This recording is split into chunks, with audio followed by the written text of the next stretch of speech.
మీ business ఏదైనా మీ ఊర్లో promotion చేయాలంటే అది సుమన్ టీవీతోనే సాధ్యం. ఇప్పుడే సంప్రదించండి. Welcome to Suman TV Warangal. National హెరాల్డ్కి సంబంధించి ఇప్పటికే ఈడీని తప్పుపట్టి హైకోర్టు ఈడీని తప్పుపట్టడాన్ని కాంగ్రెస్ వర్గాలు రాష్ట్రమంతటా కూడా నిరసన కార్యక్రమాలు చేపట్టారు. ఈరోజు హన్మకొండ అంబేద్కర్ విగ్రహం వద్ద పెద్ద ఎత్తున కాంగ్రెస్ శ్రేణులంతా కూడా నాయకులు కార్యకర్తలు కాంగ్రెస్ పార్టీకి సంబంధించిన కార్యక్రమాల్లో పాల్గొంటున్నారు. దీనికి సంబంధించి పిసిసి నాయకులు కావచ్చు, జిల్లా కాంగ్రెస్ నాయకులు చాలా మంది ఉన్నారు. ఈవి శ్రీనివాసరావు గారు, బుద్దిరెడ్డి ప్రభాకర్ రెడ్డి గారు, డాక్టర్ రామకృష్ణ గారు. ముందు వారిని అభిప్రాయాలు తెలుసుకుందాం. ప్రభాకర్ రెడ్డి గారు చెప్పండి, నేషనల్ హెరాల్డ్ సంబంధించిన కేసు గురించి. ఈరోజు దేశ ప్రజలందరికీ తెలుసు, నేషనల్ హెరాల్డ్ అనే పత్రిక అది కాంగ్రెస్ పార్టీకి సంబంధించిన పత్రిక. ఆ పత్రికలో అనేక విధాలుగా అవకతవకలు జరిగాయని చెప్పి, కావాలని చెప్పి ప్రియతమ నాయకుడు, కాబోయే దేశ ప్రధానమంత్రి రాహుల్ గాంధీ గారి మీద, మన తెలంగాణ ఇచ్చిన తల్లి సోనియా గాంధీ గారి మీద వేధింపులతోని కేసు పెట్టడం జరిగింది. అయినా ధైర్యంగా వాళ్ళు ఎన్నిసార్లు ఈడీ ఆఫీస్ పిలిచి వేధించినా కూడా వాళ్ళు ధైర్యంతో మరి ఓపికతో వాళ్ళు అటెండ్ అయ్యారు. చివరికి న్యాయస్థానంలో వాదనలు విన్న తర్వాత మరి నిన్న మన ఢిల్లీ హైకోర్టులో కూడా వాళ్ళు ఈ యొక్క తప్పుడు కేసు ఇది, దీన్ని కొట్టేస్తున్నాం అని చెప్పి వాళ్ళు కొట్టేయడం జరిగింది. ఇప్పుడు దేశ ప్రజలకు తెలిసిపోయింది. త్యాగాల కుటుంబం ఈరోజు దేశం కోసం, రాష్ట్రం కోసం, కాంగ్రెస్ కార్యకర్త కోసం, దేశ ప్రజల కోసం ప్రాణాలు అర్పించినటువంటి కాంగ్రెస్ పార్టీ అధినేతలు వాళ్ళు నిస్వార్థంగా ఎలాంటి స్వార్థపూరితమైన రాజకీయాలు చేయకుండా దేశ ప్రజల కోసం పనిచేస్తున్నటువంటి రాహుల్ గాంధీ గారిని, సోనియా గాంధీ గారిని వేధించాలని చెప్పి మోడీ గారు, అమిత్ షా గారు కుట్రమని మరి ఈరోజు ప్రజల్లో కాంగ్రెస్ పార్టీ బలం ఉన్నది. మొన్న మనం మరి అనేక విధాలుగా ఇన్ని విధాల కుట్రలు కుతంత్రాలు చేసినా కూడా మరి చివరి దశలో ఓటమి అంచులకు వచ్చాము. కాబట్టి మళ్ళీ రాబోయే రోజుల్లో కూడా దీన్ని అధిగమించాలని చెప్పి ఒక కుట్రపూరితమైన కేసులు బనాయిస్తూ ఉన్నారు. మొన్న ఈ కేసు తీర్పు వచ్చిన తర్వాత మరొక కేసును బనాయించే ప్రయత్నం చేస్తూ ఉన్నారు. ఇదే మాదిరిగా మరి పూజ్య బాపూజీ భారతదేశానికి స్వాతంత్రం తీసుకొచ్చినటువంటి మహానేత, దేశ ప్రజలందరూ కూడా ముక్తకంఠంతో బాపూజీ అని పిలుచుకునే మహాత్మా గాంధీ పేరును కూడా తొలగించాలని చెప్పి, నెహ్రూ గారిని తొలగించాలని చెప్పి, గాంధీకి సంబంధించిన పేర్లను తొలగించాలని చెప్పి దేశవ్యాప్తంగా కుట్రలు కుతంత్రాలు బీజేపీ చేస్తుంది. మేము తీవ్రంగా ఖండిస్తున్నాం.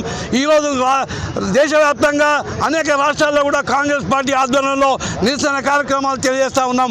తస్మాత్ జాగ్రత్త, మోడీ, అమిత్ షా మీ ఆటలు సాగాయి. ఈరోజు ఒక రాష్ట్రంలో కావాలని ప్రజలను కాలబెట్టినందుకు ఆ రాష్ట్రం నుంచి వెలివేసి జైలు పోయినటువంటి అమిత్ షా ఈరోజు కేంద్ర హోంశాఖ మంత్రిగా ఉండడం సిగ్గుచేటని చెప్పి ఈ సందర్భంగా మనం చేస్తున్నాం. గుజరాత్లో మూడోసారి ఓటమి అంచులు ఉన్నది. ఎట్లయినా అధికారం తీసుకురావాలని మోడీ గారు, అమిత్ షా గారు కలిసి ఒక ట్రైన్లో ఉన్నటువంటి వాళ్ళని కాలబెట్టి ఇది ముస్లిం మీద తోసేసి ఆనాడు హిందువుల ఓట్లు వేయించుకొని మూడోసారి వచ్చింది. ఇదంతా దేశ ప్రజలకు తెలుసు. మరొక దేశంలో కుట్రలు జరుగుతూ ఉన్నాయి. ఎలాంటి అభివృద్ధి కార్యక్రమాలు దేశంలో చేయలేదు.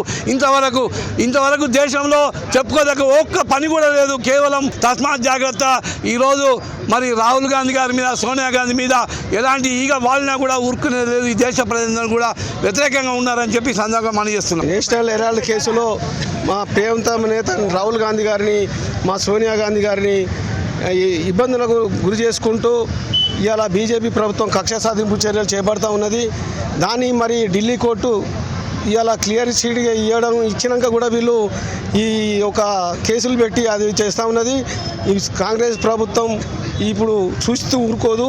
మేము ఇలాంటి కక్ష సాధింపు చర్యలు చేపడితే కాంగ్రెస్ ప్రభుత్వ కార్యకర్తలు, పెద్ద నాయకులు అందరం కూడా మరి పెద్ద ఎత్తున మేము ధర్నాలు చేస్తామని తెలియజేసుకుంటాం. డాక్టర్ గారు చెప్పండి, దీనికి సంబంధించిన కేసు ఇది ఒకటే ఉంటుందా? ఇంకా ఈడీ కేసులన్నీ ఇటువంటివేనా? ఈడీ ఎప్పుడు కూడా మిస్యూజ్ అవుతున్నది, ఏ పార్టీ ఉన్నా అనేది కూడా ఒక ఆరోపణలు ఉన్నాయి, మీకు తెలుసు. ఇప్పుడు ఈడీ క్లీన్ చిట్ ఇచ్చిన విషయం మీ అందరికీ తెలుసు. కాబట్టి మిగతా దీన్ని బేస్ చేసుకొని కూడా సుప్రీంకోర్టు దీన్ని బేస్ చేసుకొని నెక్స్ట్ వచ్చేటువంటి తీర్పులో కూడా దీని ఇంపాక్ట్ ఉంటుంది. ఎప్పటికైనా సత్యమే జయతే అనే ఒక నానుడిని గాంధీ పరివారం వాళ్ళు చేస్తున్నటువంటి దౌర్జన్యాల మీద సత్యం మళ్ళొకసారి గెలిచింది. నేషనల్ హెరాల్డ్ అనేది ఈ భారతదేశ సౌభ్రతత్వాన్ని, లౌకికవాదాన్ని, ప్రజాస్వామ్యాన్ని కాపాడడానికి ఆ రోజు స్వతంత్ర ఉద్యమంలో పెట్టినటువంటి పత్రిక. కాబట్టి రాబోయే రోజుల్లో ఇటువంటి ఆటంకాలు వాళ్ళు ఎన్ని సృష్టించినప్పటికి కూడా గాంధీ కుటుంబం చేసిన త్యాగాల ముందు వాళ్ళ యొక్క హింసావాదన ముందు ఎప్పటికైనా అహింసావాదం సత్యమే గెలుస్తుందని మేము చెప్తున్నాము. రాబోయే రోజుల్లో కూడా వాళ్ళు చేసినటువంటి అన్ని కుట్రలు కూడా తేటతెల్లమైపోయి చివరికి సత్యమే గెలుస్తుందని మరొకసారి నిరూపించబోయినాం. డీసీసీ పిలుపు మేరకు హన్మకొండ జిల్లాలో ఇవాళ ఏం కార్యక్రమం చేపడుతున్నారు? గాంధీజీ పేరు మార్చినందుకు ఎంఎన్ఆర్ఈజీసీ అనే స్కీమ్ పేరు మార్చినందుకు పిసిసి ఆదేశాల మేరకు ఈ కార్యక్రమం తీసుకున్నాం. మరి గాంధీజీ ఎంత గొప్పవాడనేది పబ్లిక్లో తెలుసు. మరి ఉపాధి హామీ పథకం అంటేనే 100 రోజుల పథకం అంటే కూలీలకు అందరికీ గ్రామాలలో తెలుసు.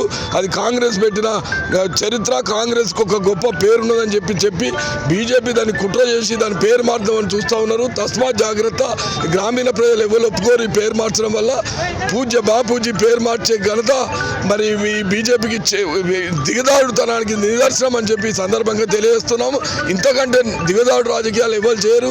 ఈ దేశం మరి ఎన్నో లక్షల కోట్లు అప్పు చేసి అభివృద్ధి చేయక కార్పొరేట్ శక్తుల కొమ్ము కాస్తున్న మోడీ ప్రభుత్వాన్ని గద్దెదించేదాకా కాంగ్రెస్ ప్రభుత్వం కట్టుబడి ఉన్నదని చెప్పి సందర్భంగా తెలియజేస్తాం. ఇవాళ దేశవ్యాప్తంగా కాంగ్రెస్ పార్టీ పుంజుకుంటుంది.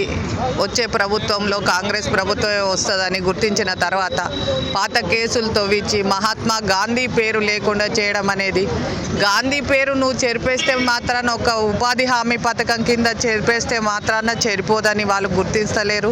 పొద్దున్న లేచి ఎప్పుడో జరిగిన వందే మాతరం మీద, ఎప్పుడో రామ మందిరం మీద జరగాల్సిన అభివృద్ధి గురించి మాట్లాడకుండా ఇటువంటి వాటి మీద పార్లమెంటు సమయాన్ని వృధా చేయడం కానీ వీళ్ళ కుచిత మనస్తత్వానికి అద్దం పడుతుంది. ఎప్పుడు కూడా వాళ్ళు విశాల దృక్పథంతోనే ఆలోచిస్తలేరు ప్రజల వైపు నుంచి అని మేము ఈ సందర్భంగా ధర్నా చేస్తాం. నేషనల్ హెరాల్డ్ నిధులు పక్కదారి పట్టాయని ఛార్జ్ షీట్లో ఇప్పటికే దాఖలు చేస్తారు. అయితే హైకోర్టు తప్పుపట్టవచ్చు, ఇంకా పూర్తిగా కేసు కొట్టేయలేదు. దీని ఎట్లా విశ్లేషిస్తారు? నేషనల్ హెరాల్డ్ పత్రిక అనేది దేశ స్వాతంత్రం కోసము అప్పుడున్న నాయకులు వారి సొంత ఖర్చుల నుంచి నేషనల్ హెరాల్డ్ పత్రికను అనేది స్థాపించడం జరిగింది. దేశ స్వాతంత్రం కోసం స్థాపించిన పత్రిక మీద దుమ్ము బురద జల్లే వ్యవస్థ ఇదంతా ఉంది. దాన్ని మేము తీవ్రంగా ఖండిస్తున్నామని పలుమార్లు చెప్పినాం. ఈరోజు ఢిల్లీ హైకోర్టు బుద్ధి చెప్పింది బీజేపీ పార్టీకి, అమిత్ షాకి. అమిత్ షారు మొన్న చూసుకుంటే ఓట్ చోరీ ఉద్యమానికి దేశవ్యాప్తంగా ఉన్న అన్ని రాష్ట్రాలు కూడా కదిలి వచ్చినాయి. ఇంకా మీకు బుద్ధి జ్ఞానం రావట్లేదు. దేశ సంపద అంతా కూడా మీరు అమ్ముతూ ఉన్నారు, అన్నిటిని కూడా ప్రైవేట్ పరం చేస్తూ ఉన్నారు. దేశంలో ఉన్న ఒకరిద్దరికి మాత్రమే వీటికి మీ సంపద అంతా కొల్లగొడతా ఉన్నారు. ఇవన్నీ కూడా ప్రజలందరూ కూడా గమనిస్తూ ఉన్నారు. కాబట్టి ఇప్పటికైనా బీజేపీ పార్టీ బుద్ధి తెచ్చుకోవాలి, అమిత్ షా బుద్ధి తెచ్చుకోవాలి. త్యాగాల కుటుంబం రాహుల్ గాంధీ గారు, సోనియా గాంధీ గారు అంటే దేశ స్వాతంత్రం కోసం త్యాగాల కుటుంబం. వాళ్ళు దేశ స్వాతంత్రం కోసం వాళ్ళ కుటుంబాలను ప్రాణత్యాగం చేసిన కుటుంబం. కాబట్టి ఇంకొకసారి వారి మీదకి ఎలాంటి నింద మోపాలని చూసినా, ఎలాంటి అపాయం కలిగించాలని చూసినా దేశం ఊరుకోదు. మేమందరం కూడా కరడుగట్టిన కాంగ్రెస్ వాదుల్లాగా, ప్రజాస్వామ్యవాదుల్లాగా బీజేపీని ఎక్కడికక్కడ ముట్టడిస్తామని, ఏ గల్లీలో కూడా రానియమని మేము అమిత్ షాకి తీవ్రంగా హెచ్చరిస్తాం.